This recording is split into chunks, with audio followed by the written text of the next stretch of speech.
नमस्कार, मेरा नाम ज्ञानेश्वर है और आप देख रहे हैं लाइव सिटीज।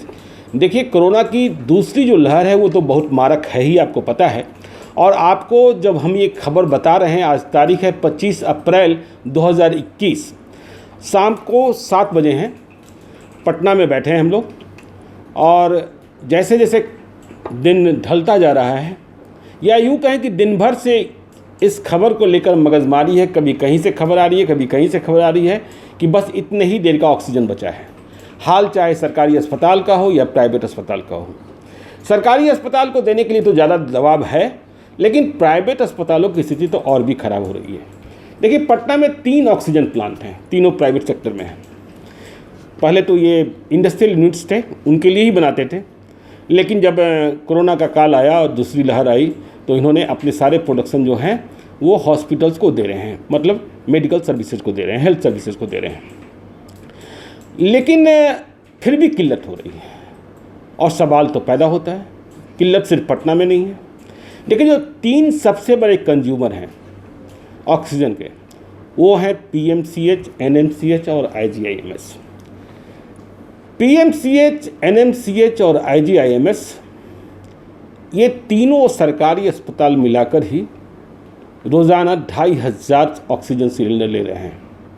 1000 NMCH जो कोविड डेडिकेटेड हॉस्पिटल है, 1000 PMCH और 500 IGIMS। अब 2500 के बाद बारी आती है प्राइवेट हॉस्पिटल्स की। प्राइवेट हॉस्पिटल्स की बारी आती है और जाहिर तौर पर जो डिमांड है उसकी तुलना में सप्लाई कम है, क्योंकि प्रोडक्शन है ही नहीं। यदि डिमांड 150 की है तो डिमांड जो सप्लाई है वो 50 सिलेंडर की है। अब इसका परिणाम ये हो रहा है कि कोविड पेशेंट का इलाज तो जैसे तैसे चल रहा है।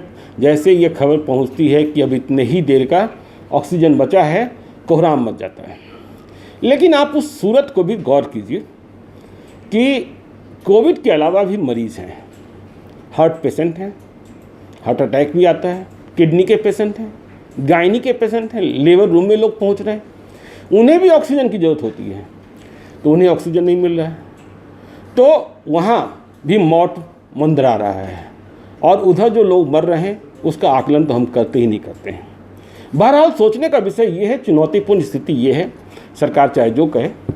जो हमें खबर है कि PMCH, NMCH और IGIMS को यह पहले ही निर्देशित किया गया था और इसके लिए आवश्यक व्यवस्था भी की गई थी कि आप अपने यहाँ ऑक्सीजन प्लांट लगा लें जो हॉस्पिटल्स में लगते हैं। लेकिन इन तीनों ने प्लांट लगाने में देरी की और खामियाजा आज पूरे बिहार को भुगतना पड़ रहा है। अब इस देरी के पीछे कौन है, यह पड़ताल की बात है, इसे हम तलाशेंगे। यह देरी क्यों हुई और अब भी वो तेज़ी दिखाई नहीं पड़ रही है। देखिए, ऑक्सीजन प्लांट लगाना ऐसा कुछ नहीं है कि आपको बहुत बड़ा प्लांट स्थापित करना है हॉस्पिटल्स के लिए, जो डेडिकेटेड टू हॉस्पिटल्स होते हैं। देश के कई ऐसे उदाहरण हैं, DRDO ने भी काम किया है कि 7 दिनों में भी ऑक्सीजन प्लांट लगाए गए हॉस्पिटल्स में। तो 7 दिनों में क्यों नहीं लग रहे हैं? 7 दिनों में नहीं, 15 दिनों में क्यों नहीं लग रहे हैं? जो कोरोना की दूसरी लहर है वो झेलते झेलते तो 15 दिन हो ही गए हैं और इस बात की गारंटी नहीं है कि आगे भी इस लहर को हमें झेलना नहीं पड़ेगा। अभी दूसरी लहर आई है, उसका भी पिक नहीं आया है। कहा जा रहा है कि जो 5 मई से 15 मई है वो ज़्यादा ही खतरनाक है और फिर तीसरी लहर नहीं आएगी, वायरस अपना रूप बदल कर नहीं आएगा, इस बात की गारंटी भी नहीं दी जा सकती है। तो ये प्लान लगाने में देरी क्यों और इसके जिम्मेवार कौन? फिर देखिए, सरकार कह रही है कि जो 3 जो प्राइवेट सेक्टर के पटना में ऑक्सीजन प्लांट हैं, हम उनको फंडिंग कर रहे हैं ताकि वो प्रोडक्शन बढ़ा सकें। कल ही मैं पाटलिपुत्र इंडस्ट्रियल गैस के जो मैनेजिंग डायरेक्टर हैं संजय भटिया से उनसे मिला था। उन्होंने बताया कि कैसे उन्होंने डबल प्रोडक्शन किया है, लेकिन इसके बाद भी किल्लत है। और किल्लत के अलावा भी देखिए दूसरी तरीके की समस्या पैदा हो रही है। लोग बड़ी संख्या में पहुंच जा रहे हैं, पहले हमें, पहले हमें, पहले हमें। देखिए, प्रायोरिटी तो सबकी है, लेकिन अब यदि कानून व्यवस्था की स्थिति खराब होगी इंडस्ट्रियल यूनिट्स में तो उनके लिए परेशानी होगी। तो यह भी देखना होगा और वे इस तरीके से सबको पहले जो आ गया या पहले जो चिल्ला रहा है उसे तो दे नहीं सकते हैं। अब तीसरी बात जो महत्वपूर्ण बात है, जिसमें लगता है कि केंद्र सरकार की ओर से कुछ लोचा है। देखिए, उड़ीसा में हमने जाना कि पारादीप जो कंपनी है वो ऑक्सीजन दे रही है, बना रही है हालात से निपटने के लिए। अपने यहाँ बिहार में इंडियन ऑयल है बरौनी में, IOC, आखिर उसने पहल क्यों नहीं करी? उसे पहल करने से कौन रोक रहा है? और यह जो देरी है, वह देरी बिहार को कितनी मुसीबत में डाल रहा है, यह समझ सकते हैं आप। इस बात को अभी समझिए। अभी से थोड़ी देर पहले मुख्यमंत्री नीतीश कुमार की विज्ञप्ति आई कि रेमडेसिविर लाने के लिए विशेष विमान को या जो भी स्पेशल अरेंजमेंट्स हैं वो गुजरात भेजा जा रहा है। अब ये तो मुझे कहीं ना कहीं तालमेल में या फिर कहें कि व्यवस्था जो ट्रांसपोर्टेशन है उसमें लोचा दिखता है, या कहीं ना कहीं बिहार परेशान होता दिखता है। कारण कि अब कोई लाने जाएगा तो जाना और आना, क्या ऐसी व्यवस्था केंद्र सरकार नहीं कर सकती थी कि गुजरात से वहाँ सीधा बिहार के लिए रवानगी की जाए? कम से कम जाने का वक्त तो बचता। हर जगह त्राहिमाम की स्थिति है, हर जगह से रेमडेसिविर की डिमांड आ रही है, और जब डॉक्टर लिख रहे हैं, प्राइवेट हॉस्पिटल के डॉक्टर लिख रहे हैं, और मरीज को लगता है कि इस इंजेक्शन के बाद मेरी जान बच सकती है, हमारे जो मरीज भर्ती हैं, जो उनके परिजन हैं, उनको लगता है कि जान बचाई जा सकती है, तो मिलनी चाहिए दवा।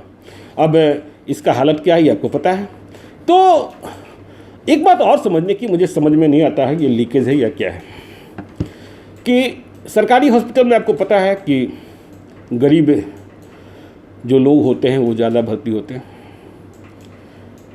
PMCH NMCH को 100 सिलेंडर, 1000 सिलेंडर रोज़ सप्लाई मिल रही है, और IGIMS को 500 सिलेंडर। देखना यह भी होगा कि इनके यहाँ भर्ती मरीज कितने हैं।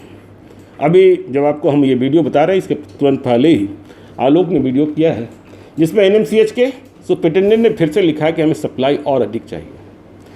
तो एक व्यक्ति को एक दिन में कितने सिलेंडर की ज़रूरत है यह भी समझने की ज़रूरत है। और जो पटना शहर में लंद फंद देवानंद वाले अस्पताल चल रहे हैं, जहां इलाज नहीं, सिर्फ जो परेशान मरीज़ हैं उन्हें काटने के लिए, लूटने के लिए जो सिलसिला चल रहा है, खेला चल रहा है, उस पर भी गौर करने की ज़रूरत है। और चाहे कुछ भी हो जाए, कहीं से मंगवाना पड़े, किसी से मदद लेना हो, हालांकि बिहार सरकार की ओर से कहा गया है कि वो उड़ीसा से बात कर रहे हैं, कोई व्यवस्था कर रहे हैं, झारखंड से भी कुछ इंतजाम किए गए हैं। ऑक्सीजन की कमी नहीं होनी चाहिए। ऑक्सीजन की कमी हुई, मरीज़ की जान गई, तो जिम्मेवार सरकार ही मानी जाएगी। देखिए, पटना हाई कोर्ट ने तो पहले ही कहा था कि ऑक्सीजन से यदि मौत होती है तो इसे मानवाधिकार की मौत समझेंगे। दिल्ली में सुप्रीम कोर्ट ने क्या कहा यह भी आपको पता है, हाई कोर्ट ने क्या कहा यह भी पता है। तो इस मसले पर हम बने रहेंगे आपके साथ। आप देखते रहिए लाइव सीरीज़ को। यदि अब तक आपने हमारे यूट्यूब चैनल को सब्सक्राइब नहीं किया जरूर कर लीजिएगा, और यदि इस वीडियो को फेसबुक के माध्यम से देख रहे हैं तो पेज को लाइक कीजिएगा, ट्विटर पर भी हमें फॉलो कीजिए। धन्यवाद।